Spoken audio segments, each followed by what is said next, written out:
Hello, welcome to the online course Pre-Emptive Self-Defense.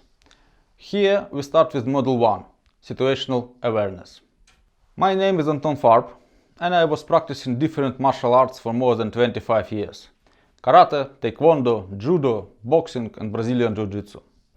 14 years ago I was doing a security system director course in Caesarea, Israel, and was first introduced to Israeli Krav Maga.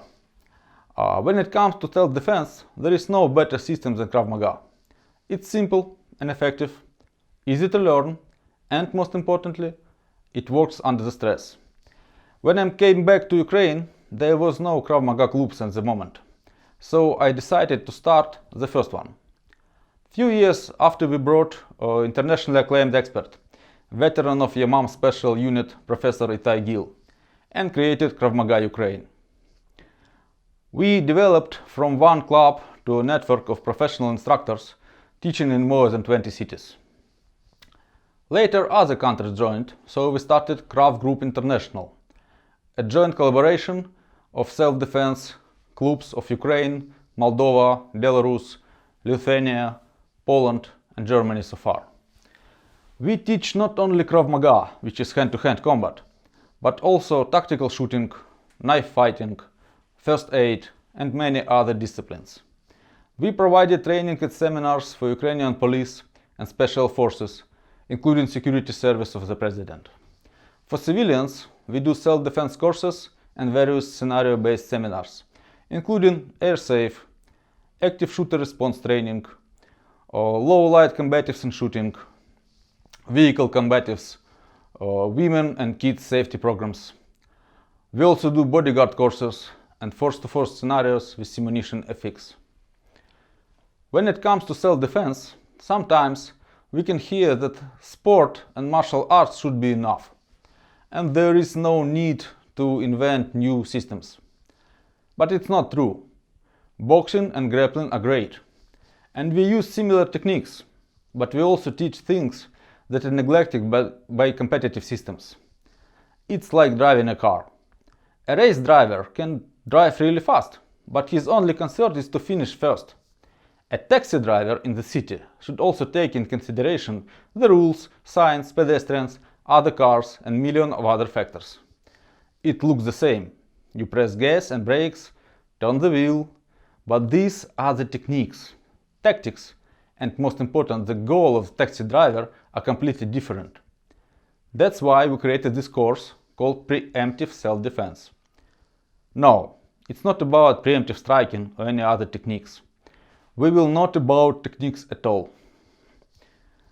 We will talk about how to avoid the fighting, what can we do to minimize risks and damage, how to recognize the threat at early stages. We will talk about tools our brain can use to raise our level of preparedness. How can we train our brain to perform better? What do we need to know about street crime? How does criminal think? And what can we do to make ourselves a harder target? First of all, let's define the main goal of self-defense. There are many tasks we need to solve to achieve the main goal. Unlike sport, we never try to win the fight. That's the biggest difference in style of thinking. A competitive fighter always wants to win, and that's the purpose of his life. A fighter should believe in himself, otherwise he will be outnumbered by a single opponent. A good coach trains not only fighter reflexes, but also his spirit to create a winner. I always say to my students, you never win a street fight. You can lose your life, your health, or your freedom, but you never achieve anything good, even if you kill your opponent. At last you don't wake up in the morning and say to yourself, it is a good day to defend myself.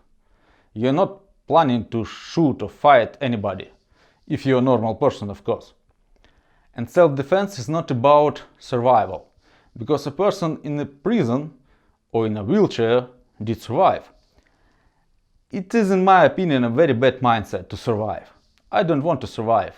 I want to live a long and happy life. So main goal of self-defense is to get home safe and healthy. Every day, leaving my home, I want to get back in the end of the day without having to fight or shoot anyone.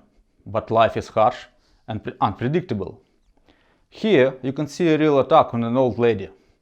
I'm not saying that if she knew Krav Maga or had a pepper spray, she would have a chance. No, I just want to show you how ruthless the criminal can be and how little does he value your life. So what can we do to avoid situation like that? And how can we get out with minimal damage?